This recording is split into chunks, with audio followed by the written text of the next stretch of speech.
Salam alaikum. Cette vidéo donc, a été réalisée par des étudiants dans le cadre de la préparation de leur projet de fin d'études en Master 2 structure. Le projet consiste en un bâtiment à usage d'habitation et commerce en R+15 avec sous-sol. Ce projet est donc d'une grande envergure.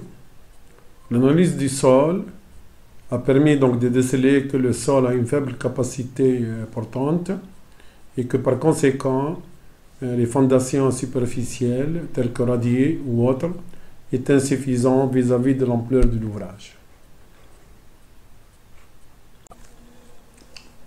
Le bureau d'études, qui est donc chargé de l'étude des fondations de cet ouvrage, a opté pour des fondations profondes, pieuses, étant donné que les résultats qui ont été fournis montrent donc un sol qui est très faible, des portances très faibles, et que la roche se situe aux alentours des profondeurs de 35 mètres par rapport donc au niveau du sol.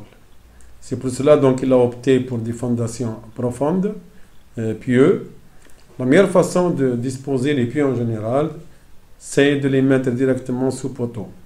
Donc les pieux sont calculés sur la base, en termes de section et de diamètre, sur la base donc de la descente des charges maximale ramenée par un poteau, et en même temps par rapport à la capacité du sol pour déterminer donc la profondeur nécessaire pour pouvoir donc supporter cet ouvrage. Un plan donc d'implantation où il est inscrit donc les dimensions, les diamètres des pieux ainsi que la profondeur à atteindre ont été donc remis par le bureau d'études. Aussi des plans de ferraillage déterminés à partir des calculs et à partir des conditions minimales nous ont été remis directement sur chantier. Le plan d'implantation des pieux était très important vis-à-vis donc de la réalisation. Et nous avons fait appel à un topographe pour donc nous mettre les axes de ces pieux au niveau donc du terrain qui va recevoir notre bâtiment. Avant le début des forages, l'entreprise qui est donc censée réaliser les pieux a commencé par la confection des ferraillages des cages des pieux. Généralement, on débute par un gabarit qui tient compte donc du diamètre du pieu donc en béton, réduit à partir de l'enrobage nécessaire qui doit être supérieur à 5 cm. Et donc, ensuite la mise en place donc, des différentes barres longitudinales. Ensuite, la mise en place des cerces.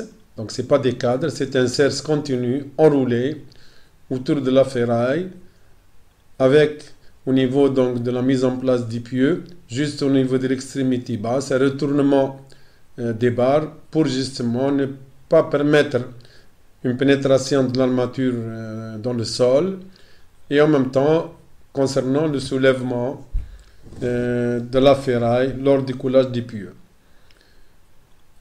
On a aussi procédé donc à la mise en place du tube sonique.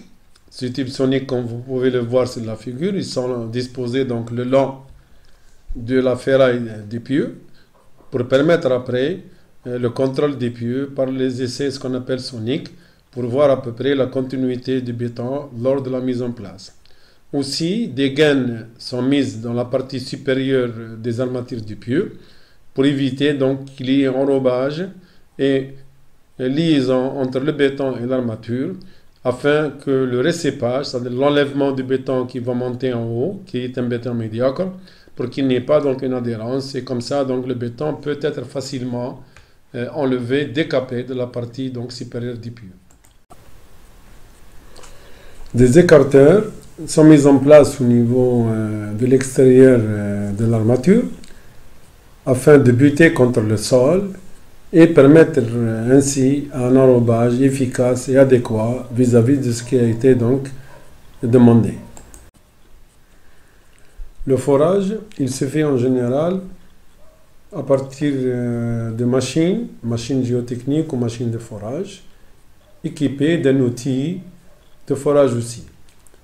Il y a plusieurs outils de forage. Parmi ceux qui sont utilisés aujourd'hui, nous avons utilisé donc ce qu'on appelle un outil BEN, qui permet donc de récupérer le sol à l'intérieur de cette benne, ensuite de le faire sortir du trou et ainsi de suite jusqu'à la fin du forage. Généralement, elle enlève tous les types de sols, à part des sols qui sont plus ou moins très consistants, tels que les sols rocheux.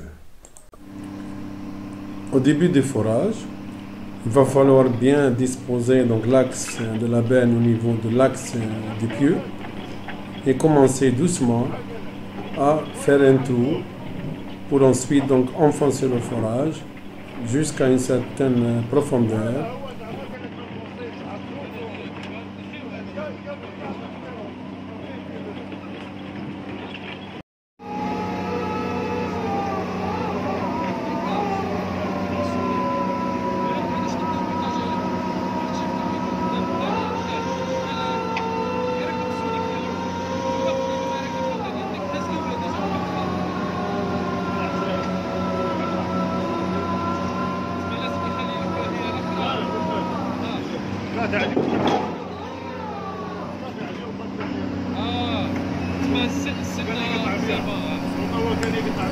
Ayant atteint une profondeur un peu importante, de l'ordre de 3 à 4 mètres, on vient donc disposer une virole. La virole, donc, c'est une enceinte métallique sur une hauteur de 3 à 4 mètres sur le sol, et en même temps avec le diamètre qui est un peu plus supérieur par rapport au diamètre du puits. Ici, nous avons des puits de diamètre 1,20. La virole, elle a un diamètre de 1,30 m. Cette virole, donc, elle permet en général de stabiliser la terre juste au niveau du sol, sous l'effet donc de tout ce qui est charge dynamique, de tout ce qui est donc machine, etc. Et en même temps, elle permet le guidage de l'outil à l'intérieur du sol. Elle est en général réglée verticalement pour pouvoir donc ensuite guider le chauffeur ou bien le conducteur de l'engin à maîtriser son trou pour qu'il soit donc carrément vertical jusqu'au fond désiré. Afin de stabiliser le forage, puisqu'il est en profondeur, donc jusqu'à, comme on avait dit, 35 mètres de profondeur, avec une virole en tête de forage de 3 à 4 mètres. Donc les autres 30 mètres doivent être stabilisés selon le type de sol aussi. Ici, on a utilisé de la bentonite. La bentonite, c'est un mélange d'eau d'argile, un peu spécial, qui a une densité donc, aux alentours de 1040 à 1060 jusqu'à 1100. C'est-à-dire que 50 kg par mètre cube d'eau est largement suffisant pour constituer donc, tout ce qui est bentonite. Et il faut aussi, en plus que sa masse volumique, il faut qu'elle ait donc une certaine viscosité pour nous permettre de maintenir le sol en place. Cette viscosité, en général, elle est mesurée à partir du viscosimètre de marche. Et il faut donc atteindre deux choses à la fois. Il faut donc une densité avec un ajout de bentonite mélangé à l'eau. Comme j'ai dit, 50 à peu près aux alentours de 50 kg par mètre cube. Et il faut aussi que l'écoulement à travers le cône de marche soit situé entre 35 à 50 secondes pour que cette bentonite soit donc acceptable au niveau donc de la stabilité du puits. On remplit ensuite donc le pré-trou, le pré-forage avec de la bentonite et on creuse au fur et à mesure sans que la bentonite descende son niveau en deçà de la nappe phréatique en général, qui doit être donc supérieur à plus 1 à 2 mètres au niveau de la nappe phréatique. Ici, donc, on a stabilisé donc, le niveau de bentonite juste au niveau à 2 mètres de la virole, ce qui fait qu'au fur et à mesure du forage, on remplit le forage de bentonite. Arrivé à une profondeur importante, c'est-à-dire juste au niveau de la roche, la benne ne peut plus donc creuser Et donc on est obligé de changer d'outil de forage. On va utiliser maintenant un carottier qui est donc spécial pour des roches tendres, qui peut donc a priori nous aider donc à aller en profondeur jusqu'à une certaine valeur acceptable au niveau donc de la résistance. Ensuite donc rechanger avec la benne pour nettoyer le fond du pieu jusqu'au très bon sol tel que défini par les différentes couches qui ont été donc tirées à partir du sondage et pénétrer dans la roche donc jusqu'à la profondeur définie ici par le géotechnicien et l'ingénieur donc civil qui a préconisé une certaine donc hauteur par rapport à la roche qui a été donc obtenue au niveau donc du fond de fouille. Après avoir donc nettoyé le fond de fouille, on procède donc à la mise en place des cages d'armature. Nous avons 3 cages de 12 mètres chacune, plus une partie de la cage pour aller vers les 35 mètres à peu près, avec des recouvrements de 1,80 m au niveau donc des différentes cages. Ainsi donc, toute la ferraille a été mise en place, avec bien sûr des jonctions par recouvrement et une stabilisation, comme vous le voyez donc sur la vidéo.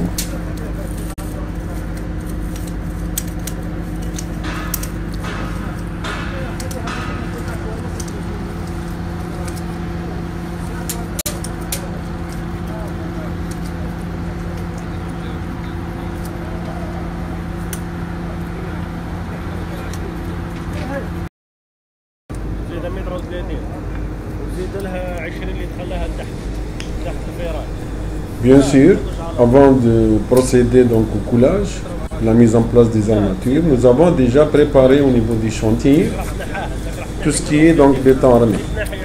Le béton a été préparé donc dans une centrale béton qui est juste au niveau du site.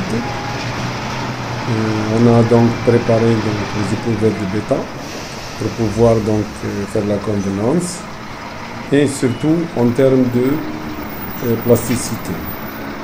Généralement, les bétons utilisés dans les pieux sont des bétons donc plastiques. Il faut donc vérifier en général donc, la préparation, le dosage surtout en adjuvant, aussi pré-plastifiant, pour pouvoir donc atteindre une plasticité suffisante qui est supérieure à 16 cm. Les essais ont été faits jusqu'au réglage du béton. Ensuite, il y a eu donc commande de béton qui a été donc ramenée par des malaxeurs au niveau donc des pieux pour pouvoir donc le couler. Avant bien sûr le coulage, nous avons procédé aussi à la mise en place du tuyau.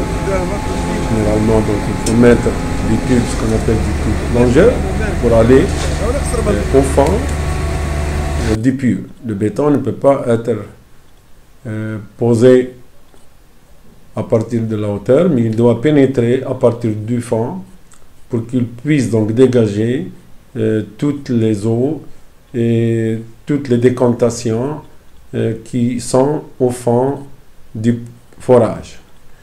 Donc cette technique donc elle est systématique et on doit aussi donc prévoir aussi un entonnoir de versement du béton.